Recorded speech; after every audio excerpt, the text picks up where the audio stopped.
Hey everyone. You won't believe what happened back in high school. It all started on a regular day when the bell rang for the lunch break. I was just an average high schooler and I knew I wasn't the most popular kid in school. There was this one guy, let's call him Mike, who was the target of all the jokes and bullying. No one really liked him, and it was common to see him getting pushed around by the others. So on this particular day, as the bell rang, I watched Mike sitting alone at a corner table in the school courtyard. He was always alone, and I couldn't help but feel sorry for him. Little did I know, this day would change everything. As I was about to dig into my lunch, I saw something strange happen. A mailman, dressed in the usual postal uniform, walked into the courtyard. He was carrying a package, but what caught everyone's attention was the fact that he approached Mike's table. It was unusual for a mailman to be inside the school, and it instantly raised eyebrows. The mailman, with a kind smile, leaned in towards Mike and said something that I couldn't quite hear from where I was sitting. Mike, who always seemed to have his guard up, appeared taken aback. After a brief conversation, the mailman handed Mike a wrapped sandwich and then left as quickly as he had arrived. I remember thinking that it was a bit strange. I mean, why would a mailman give someone a sandwich? But life at high school moved on, and I didn't think much of it. That was until a few days later when things started to get weird. Mike had been absent from school for a couple of days, which was unusual because he rarely missed a day. Rumors began to circulate, suggesting that something had happened to him. No one really knew for sure, and there was a sense of unease in the air. Then, one day, Mike returned to school. He looked different, like he had been through something traumatic. He didn't talk much, but he had this haunted look in his eyes. It was clear that something had changed him. The shocker came when the school's principal made an announcement during assembly. He revealed that Mike had been hospitalized due to severe food poisoning. Everyone gasped in disbelief, and the principal went on to explain that the doctors had made a shocking discovery. As it turns out, there was human DNA in the sandwich that the mailman had given Mike. The entire school was in uproar. How could something like this happen in our high school? The police were called and an investigation was launched. The mailman was tracked down and questioned extensively. It was revealed that the mailman had a disturbing obsession with Mike. He had stalked him for months, learning about his routines and vulnerabilities.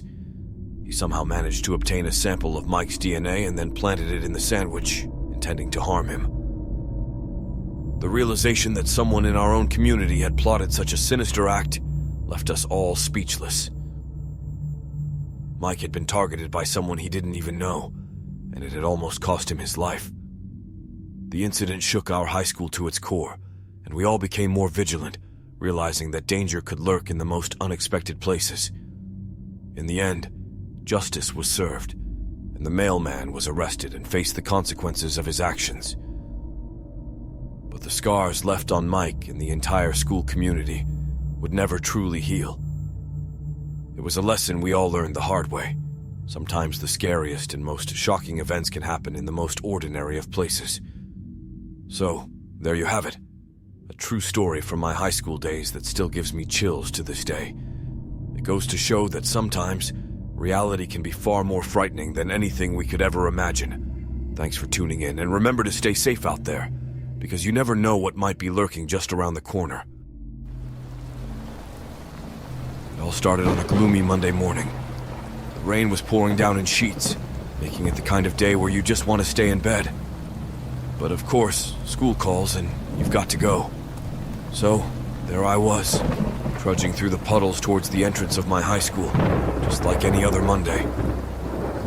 The atmosphere inside the school was just as dreary as the weather outside. The sound of rain hitting the windows and the occasional distant thunderclap set a rather eerie backdrop for the day. It felt like the perfect day for something unusual to happen.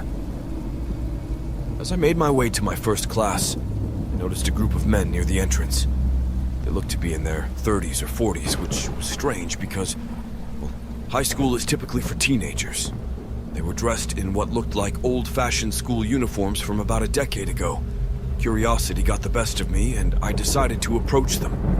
They turned to me with a peculiar expression on their faces, as if they were trying to remember something from a distant past. One One of them spoke up, his voice trembling slightly. "We used to study here about 10 years ago," he said. "We wanted to see a particular teacher who taught us. Now I knew most of the teachers at my school, and they'd been around for a while, but couldn't recall anyone teaching here for that long. It struck me as odd, but I decided to help them out. They mentioned the teacher's name, Mr. Thompson. Mr. Thompson was indeed a teacher at our school, but he had passed away a few years back. I told them this, expecting them to leave, but instead they insisted on seeing Mr. Thompson's old classroom. The odd thing was that they seemed almost desperate to do so. Against my better judgment, I led them to the classroom. We walked down the silent hallways, the rain still pouring outside. The classroom door creaked open, and the men's eyes widened as they stepped inside. I couldn't see much from the hallway, so I cautiously followed them in. The room was empty except for a desk, which was covered with papers and teaching materials. But what caught my eye, and what would haunt my memory for a long time, was the dead pigeon lying lifeless on top of the desk. My heart raced, and I stumbled back in shock. The men in the room, however, seemed strangely unfazed. They exchanged glances and whispered among themselves, their words too low for me to hear.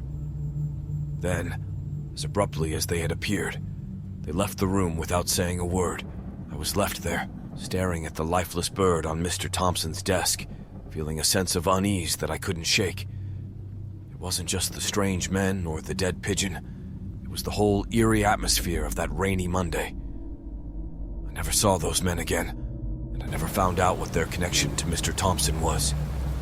The incident remains a mystery to this day, a memory that still sends shivers down my spine. To this day, I wonder what brought those men to our school, and what they were really looking for.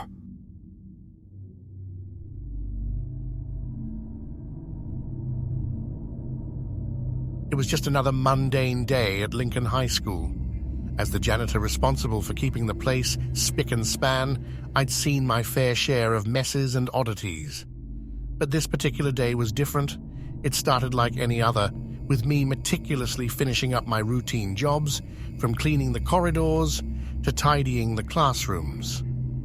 Everything seemed perfectly normal. The clock was ticking towards the end of my shift when I made my way to the last classroom on the 3rd floor, room 213. The sun had dipped low in the sky, casting long shadows down the dimly lit hallway. I knew I had to finish this last task before heading home. I pushed open the creaky door to room 213, and my mop met the cold, unforgiving tiles. It was eerily silent in that part of the building. The students had long gone home, and the teachers had retreated to their offices. All that remained were the occasional flickers of the fluorescent lights above, casting odd shapes on the walls. As I methodically swiped the mop back and forth, the rhythmic swishing of bristles was the only sound that filled the air. But suddenly, out of nowhere, there it was, a chilling scream, a scream that sent shivers down my spine. It was the kind of scream that pierces through the silence and grabs hold of your very soul. I froze in my tracks, the mop suspended mid-air. My heart pounded against my chest like a drum. My eyes darted around the room, searching for the source of the scream. But there was nothing. No one else in the room, no open windows, just silence hanging heavily in the air. I mustered the courage to venture into the hallway, peering down in both directions. The dimly lit corridor stretched out before me, empty and devoid of any signs of life.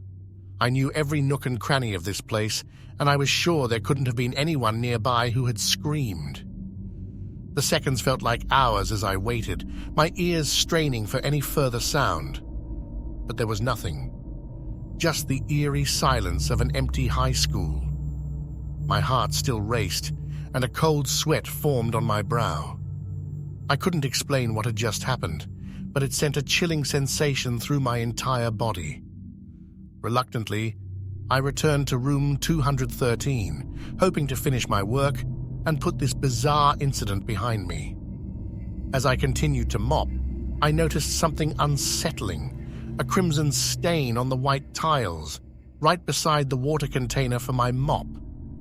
My heart sank as I realized what it was. Blood. I dropped to my knees, examining the stain more closely. It was unmistakable. The thought raced through my mind. How had blood ended up here? Was this connected to the scream I had heard moments ago? My mind raced with unsettling possibilities. I tried to remain calm, my instincts telling me to report this immediately. My hands trembled as I reached for my phone to dial the school's security office. I couldn't shake the feeling that something truly inexplicable had occurred in room 213. Security arrived promptly, their expressions a mix of curiosity and concern. They took one look at the bloodstain and immediately began their investigation. They asked me about the scream, and I recounted the bone-chilling moment when the high-pitched shriek had shattered the silence. But as they scrutinized every inch of the room, they found no evidence of a struggle or an injured person. The bloodstain remained the sole inexplicable piece of the puzzle. The security team decided to review security footage, but to their bafflement, there was nothing unusual captured on camera during the time of the scream. Days turned into weeks, and the incident in room 213 remained a haunting mystery. No one could explain the source of the scream or the origin of the bloodstain. As time passed, the memory faded into the background, leaving a lingering sense of unease among the school staff. To this day, I can't help but wonder what truly happened in that room. The memory of that scream, that inexplicable bloodstain, and the silence that followed continues to haunt me. It's a reminder that even in the most ordinary of places, the unexplainable can lurk just beneath the surface, waiting to send a shiver down your spine when you least expect it.